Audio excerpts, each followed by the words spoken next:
الحمد لله الذي تفرد بالبقاء والقدم وتفضل علينا بالإيجاد من العدم وأتبع ذلك بنعمة الإمداد من خزائن الجود والكرم. أشهد أن لا إله إلا الله وحده لا شريك له شهادة تعلو بها الهمم وتزكو بها الشيم، وأشهد أن سيدنا ونبينا محمدا عبده ورسوله النبي الأكرم.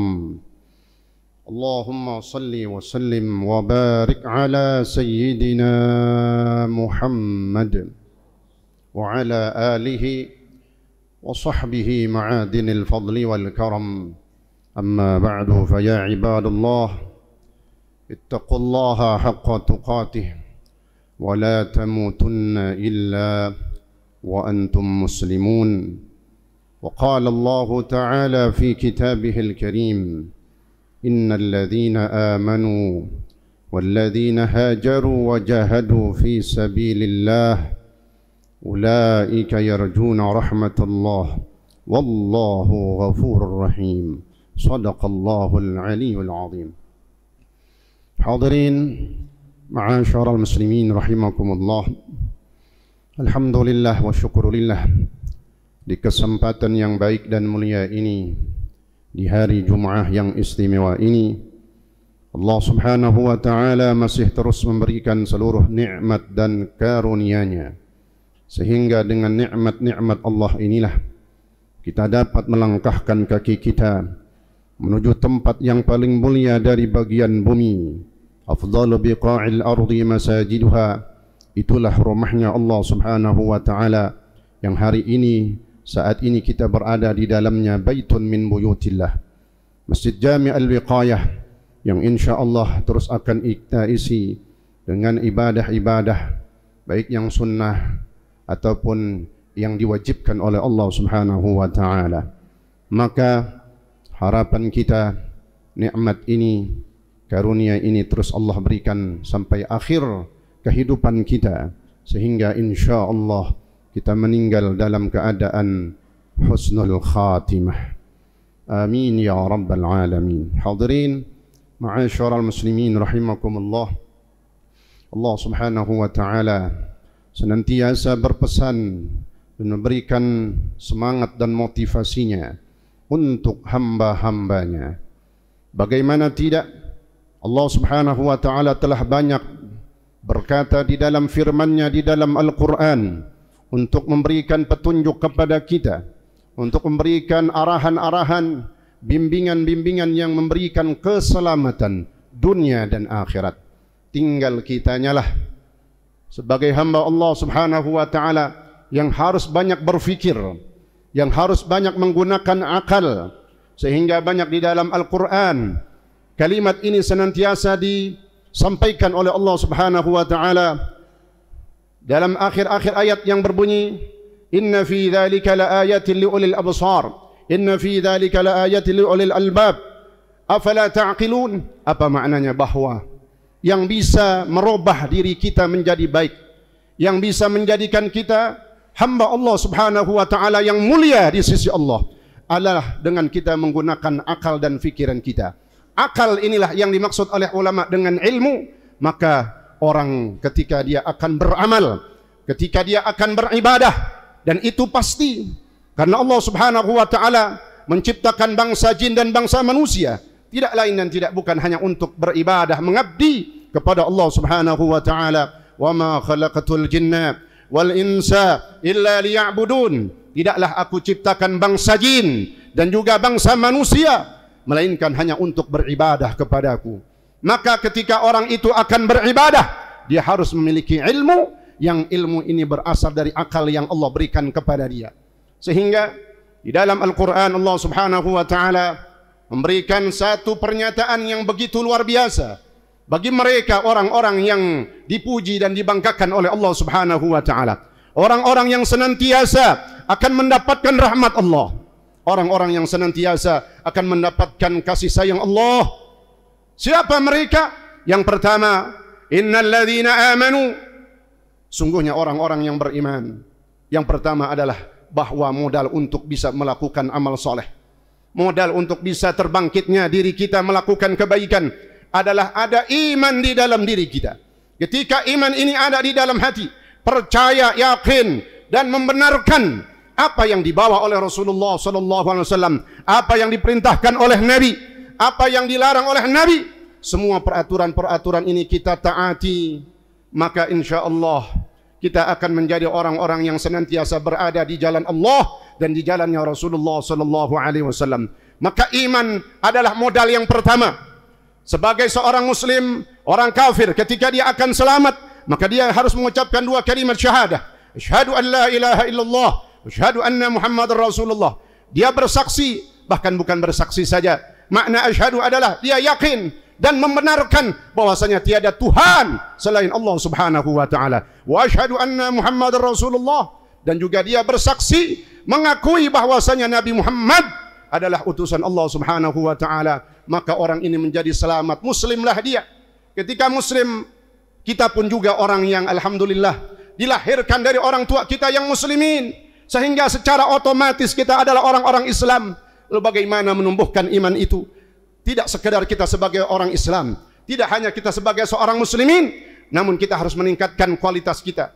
Bahasa sekarangnya dia harus mengupgrade dirinya untuk menjadi orang yang beriman.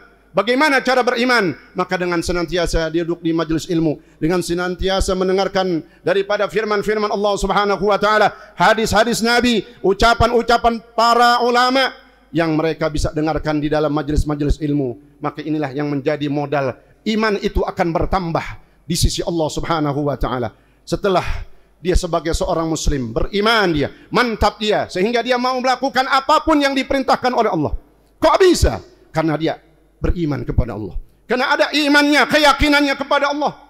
Tidak cukup hanya di situ. Walladzina hajaru. Maka setiap saat, setiap hari kita harus senantiasa merubah diri kita menjadi lebih baik.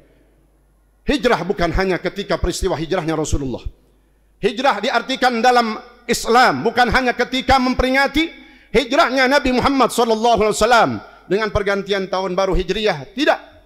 Hijrah harus senantiasa dilakukan oleh setiap orang yang beriman setiap hari dan setiap saatnya. Apa makna hijrah? Adalah meninggalkan sesuatu yang tidak baik menjadi baik. Yang sudah baik berusaha menjadi lebih baik. Ini yang Nabi katakan, wal muhajir man hajara ma nahallahu anhu. Orang yang berhijrah. Siapa orang yang dikatakan muhajir? Orang yang berhijrah karena Allah.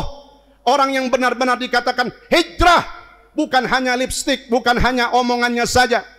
Orang yang berhijrah adalah kata Nabi, man hajara ma nahallahu anhu. Orang yang mau meninggalkan dari apa-apa yang dilarang oleh Allah Subhanahu wa taala. Apa yang dilarang oleh Allah, kalau saat ini mungkin masih ada kemaksiatan yang dia lakukan. Namun dia di satu sisi dia rajin ibadah, beramal soleh luar biasa. Tapi ada satu kemaksiatan yang belum dia tinggalkan. Belum dikatakan orang ini muhajir. Belum dikatakan orang ini berhijrah. Karena masih ada satu kemaksiatan yang dia lakukan. Maka bagaimana cara supaya dia dikatakan orang-orang yang benar berhijrah kepada Allah? Maka dia harus berusaha, bersungguh-sungguh melawan syahwat nafsunya. Itulah maka Allah nyatakan dalam kalimat berikutnya, wajahadu fi sabilillah. Orang berhijrah, orang mau menjadi lebih baik, pasti ada ujian cobaannya. Maka dengan ujian itu, dengan cobaan itu di dunia, dia harus bisa melakukannya dengan penuh ketabahan, kesabaran dan kesungguhan kepada Allah Subhanahu wa taala. Ulaika yarjuna rahmatullah. Maka bagaimana ketika seseorang sudah bisa melakukan dengan imannya, dia beramal soleh, dengan amal solehnya penuh rintangan, penuh ujian cobaan dia bisa lalui dengan kesungguhannya sehingga dia bisa melakukan kebaikan-kebaikan. Maka kata Allah, ulaika yarjun rahmatullah.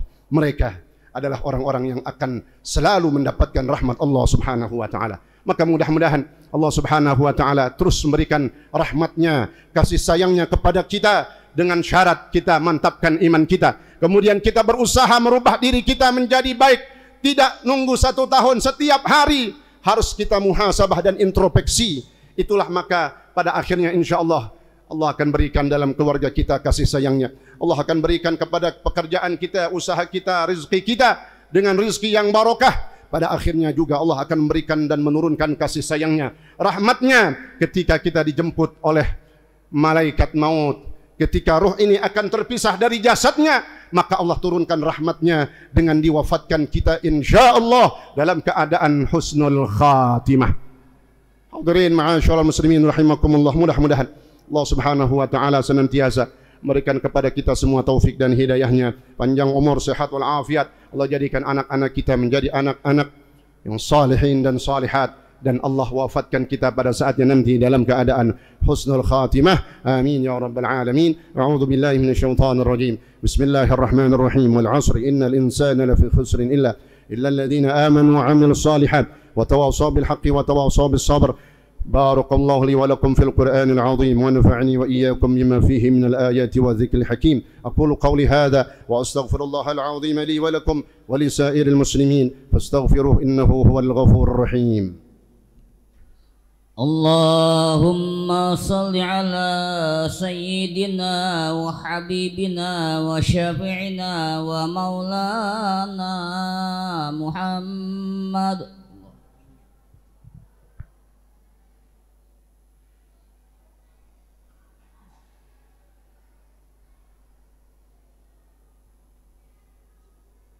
الحمد لله حمدا كثيرا كما أمر. أشهد أن لا إله إلا الله المتعالي عن المشاركة والمشاكلة لسائر البشر، وأشهد أن سيدنا ونبينا محمدا عبده ورسوله النبي والمعتبر. اللهم صل وسلم وبارك على سيدنا محمد وعلى آله وأصحابه الأخيار. أما بعد، فيا عباد الله اتقوا الله حق تقاته ولا تموتن إلا وأنتم مسلمون. وقال الله تعالى في كتابه الكريم: إن الله وملائكته يصلون على النبي يا أيها الذين آمنوا صلوا عليه وسلموا تسليما. اللهم صل وسلم وبارك على سيدنا محمد وعلى آل سيدنا محمد كما صليت وسلمت وباركت على إبراهيم وعلى آل إبراهيم في العالمين إنك حميد مجيد. وارض اللهم عن الخلفاء الراشدين سيدنا أبي بكر وعمر وعثمان وعلي، وعن الستة الباقين من العشرة الكرام البررة، وعن فاطمة الزهراء وخديجة الكبرى وعائشة الرضا، وعن بقية أزواج وأصحاب رسول الله صلى الله عليه وسلم أجمعين، والتابعين وتابع التابعين وتابعيهم بإحسان إلى يوم الدين. اللهم اغفر لنا وللمسلمين والمسلمات والمؤمنين والمؤمنات الأحياء منهم والأموات، إنك سميع قريب مجيب الدعوات ويا قاضي الحاجات. اللهم انصر جيوش المسلمين واعلي كلمتك إلى يوم الدين، واهلك الكفرة والمشركين أعداءك أعداء الدين. ربنا آتنا في الدنيا حسنة وفي الآخرة حسنة وقنا عذاب النار. عباد الله، إن الله يأمر بالعدل والإحسان وإيتاء ذي القربى وينهى عن الفحشاء والمنكر والبغي يعظكم